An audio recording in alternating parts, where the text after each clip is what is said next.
প্রিয় দর্শক, প্রফেসর নাজমুল হাসান কলিমুল্লাহ বেগম রোকেয়া বিশ্ববিদ্যালয়ের সাবেক উপাচার্য, তাকে আজ বৃহস্পতিবার মোহাম্মদপুরে তার নিজের যে বাসা, সেই বাসা থেকে গ্রেপ্তার করা হয়েছে।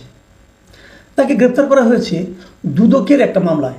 মানে উনি যখন এই বিশ্ববিদ্যালয়ে, বেগম রোকেয়া বিশ্ববিদ্যালয়ের ভিসি ছিলেন, উপাচার্য ছিলেন, তখন ওনার কিছু কর্মকাণ্ডের ব্যাপারে দুর্নীতির অভিযোগ উঠেছে। সেই অভিযোগে তাকে গ্রেপ্তার করা হয়েছে। দুদকের মামলায় এরকম অনেককে গ্রেপ্তার করা হয়, আবার গ্রেপ্তার করা হয়ও না। সেগুলো নিয়ে নানা আলোচনা। কিন্তু সেরকম একটা ঘটনা নিয়ে আজকে আমি কথা বলছি। কেন আমি কথা বলছি? এই কারণে যে আজকে আমার একটা ভিডিওতে কয়েকজন দর্শক কিছু মন্তব্য করেছেন। সেই মন্তব্যগুলো আগে আপনাদের একটু আমি পড়ে শোনাই। এই মন্তব্যটা করা হয়েছে আমার অন্য মঞ্চ নামে যে আরেকটা ভিডিও চ্যানেল আছে, যেখানে আমি বিভিন্ন জনের ইন্টারভিউ প্রচার করি। সেখানে আজকে আমি মিস্টার মঞ্জুর আহমেদ চৌধুরীর ইন্টারভিউ প্রচার করছিলাম। উনি অন্য অনেক বিষয় নিয়ে কথা বলেছেন, এনসিপি নিয়ে, বর্তমান গভর্নমেন্ট নিয়ে কথা বলেছেন। তো সেইখানে সেটা লিখেছেন মিস্টার বেলাল হোসেন। তিনি লিখেছেন, অন্য মঞ্চ রেখে নিরাপদে চলে যান, এবার আপনার পাড়া কামাল ভাই কলিমুল্লাহ স্যার কট করেছে। মানে কলিমুল্লাহ সাহেব ধরা পড়েছে, অতএব আমার পালা, আমাকে অন্য মঞ্চ যে আবার ওই ভিডিও যে ইউটিউবে যে চ্যানেলটা, সেটা রেখে আমাকে চলে যেতে বলেছে, মানে বন্ধ করে দিতে বলেছে। এখন প্রশ্ন হলো যে কলিমুল্লাহ সাহেবকে কট করেছে, তাহলে আমার পালা কেন হবে? মানে আমার সঙ্গে কলিমুল্লাহ সাহেবের মিলটা উনি কোথায় খুঁজে পাচ্ছেন? দেখুন, আমার নামে দুদকের কোনো মামলা নেই, আমার নামে কোনো বিষয়ে কোনো মামলা নেই, কারো কোনো মামলা নেই। আমি একজন মামলাহীন ব্যক্তি। আমি অবশ্যই একজনের মধ্যে একটা মামলা করেছি, সেটা হলো একজন আমার কাছ থেকে কিছু টাকা ধার নিয়ে টাকা দেয়নি, ওটা চেকের মামলা, চেক ডিজনারের মামলা, ওটা আমি করেছি। সেটাও প্রায় 5-6 বছর আগের কথা। সেই মামলা এখনো শেষ হয়নি। যাক, সেটা অন্য হিসাব, অন্য দিনে বলবো নি। তো যেটা বলছিলাম, তাহলে আমাকে চলে যেতে হবে কেন? এই প্রশ্নটা কিন্তু আমাকে খুব টাচ করেছে। তাহলে কলিমুল্লাহ সাহেবের সঙ্গে ওনারা কোথায় মিলটা পেলেন? মিলটা এক জায়গায় পেয়েছেন। সেটা হলো, কলিমুল্লাহ সাহেব বিভিন্ন টকশোতে যান এবং বিভিন্ন কথাবার্তা বলেন। আমিও বিভিন্ন টকশোতে যাই, আমিও কথাবার্তা বলি। কলিমুল্লাহ সাহেব আমার চেয়ে বেশি বেশি যান দেশে বিদেশে। ওনার প্রচুর ওনার ভক্ত টাইপের লোক আছে, জানি ওনার কথা শোনেন। এবং ওনার কথার মধ্যে অনেক সময় উনি এমন কিছু কথাবার্তা বলেন যেটাকে অনেকে আক্রমণাত্মক মনে করতে পারে, অনেকে গুজবও মনে করতে পারে। কিন্তু আমি ওনার সঙ্গে আলাপ করে দেখেছি, উনি আমাকে বলেছেন যে আমার কাছে ইনফরমেশন নাই, ডকুমেন্টস ছাড়া আমি কোনো কথা বলি না। এটা ওনার ভাষ্য। উনি কিন্তু আমার এই অন্য মঞ্চ চ্যানেলে উনি আসতেন, বহুবার এসেছেন। যখন ওনার বিরুদ্ধে জুন মাসে এই দুদকের মামলাটা হয়, তখন কিন্তু আমি ওনার একটা ইন্টারভিউ করেছিলাম। এবং এই দুদকের মামলা যে অভিযোগ ওনার বিরুদ্ধে আছে, এবং এই মামলার বাইরেও যে অভিযোগ ওনার বিরুদ্ধে আমারও ছিল, আমি সে সমস্ত সব প্রশ্ন ওনাকে করেছি। আপনারা যদি অন্য মঞ্চ চ্যানেলে যান, তাহলে সেটা দেখতে পাবেন, ওইটা এখনও আছে। তো ওখানে আমি অনেক প্রশ্ন উনি করেছি, উনি ওনার মতো করে জবাব দিয়েছেন। আমাদের প্রশ্নের জবাব উনি কী দিয়েছেন, সেগুলো গ্রহণযোগ্য কিনা, এটা দর্শকরা বলতে পারবে, ওটা নিয়ে আমার কোনো বক্তব্য নাই।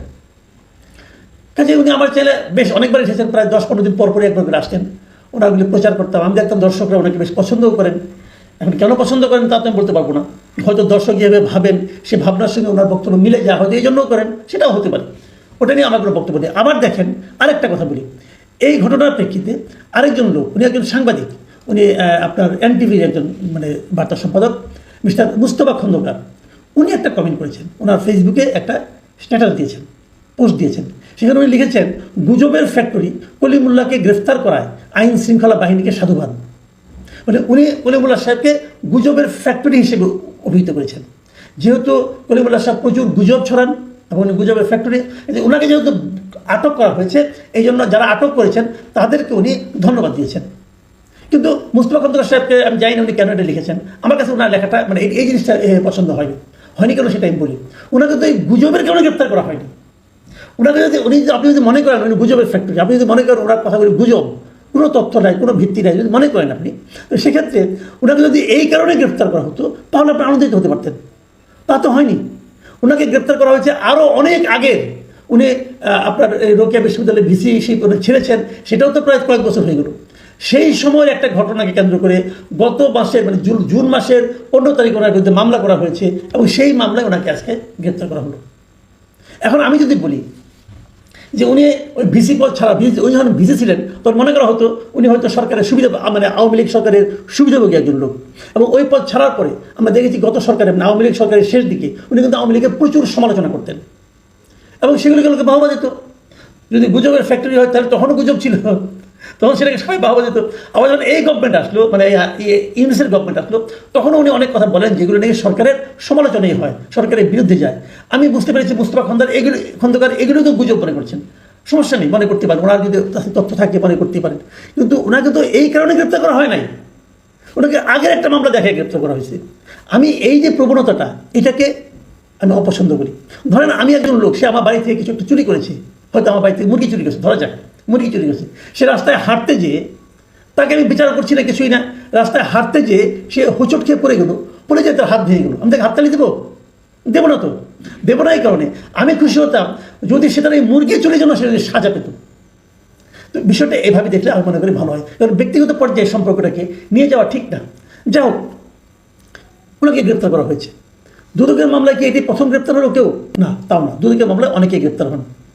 যারা প্রকৃত অপরাধী, যাদের বিরুদ্ধে বড় বড় অপরাধ, সবাইকে গ্রেপ্তার হন না? তাও হন না, সেটাও হন না। আচ্ছা, দুদকের মামলায় তো কয়েকদিন আগে তো আপনার এই যে আসিফ মাহমুদ সজীব ভুঁইয়ার APS এর বিরুদ্ধে তো অনেক টাকা দুদকের মামলা হয়েছে, প্রায় 300 কোটি টাকার মতো তার বিরুদ্ধে তসরুপ অভিযোগ হয়েছে। গ্রেপ্তার হয়েছেন মুয়াজ্জেম?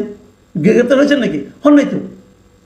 আবার স্বাস্থ্য মন্ত্রণালয়ের তার যে ব্যক্তিগত কর্মকর্তা প্রিয় মোহাম্মদ তুহিন ফারাবি এবং বর্তমান যে প্রিয় আছে মাহমুদুল হাসান, এদের বিরুদ্ধে তো দুদকের মামলা হয়েছে। গ্রেপ্তার হয়েছে কেউ? হয়নি তো। তাদের দুর্নীতির মামলার অর্থের পরিমাণ কত? সত্য হতে পারে, মিথ্যা হতে পারে, অভিযোগ হতে পারে, সবই হতে পারে ভাই, কিন্তু ঘটনা তো ঘটেছে। এইটাও তো কলিমুল্লাহ সাহেবের ঘটনা তো সত্য মিথ্যা অনেক কিছু হতে পারে। দেখা যাক মামলায় কী হয়। কাজে মামলা হলেই সবাই গ্রেপ্তার হয় তা না। এইখানে হলো আতঙ্কের বিষয়টা, যে দুদককে কি তাহলে রাজনৈতিক মানে হাতিয়ার হিসেবে ব্যবহার করা হচ্ছে, যেটাকে আগের গভর্নমেন্ট করতো।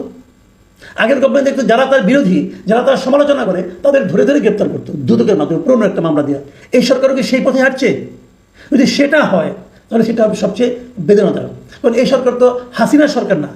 এই সরকার হাসিনার সরকারকে অনুসরণ করবে, তাদের প্রধানকে অনুসরণ করবে, এটাও তো আমি চাই না। যদি কলিমুল্লাহ সাহেব গুজব রটনা করে থাকে, তাহলে সেটা কোনটা গুজব সেটা আইডেন্টিফাই করে সেই ব্যাপারে মিথ্যা তথ্য দেওয়ার অপরাধে তার বিরুদ্ধে মামলা করা হোক। তা না করে এটা কেন করা হচ্ছে? সাধারণ মানুষ কিন্তু এটাকে ওভাবেই দিবে।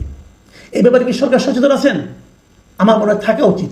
না হলে এগুলো পরবর্তী সময় কিন্তু থেকে যাবে। এই উদাহরণগুলো, এগুলি কোনো ভালো উদাহরণ নয়।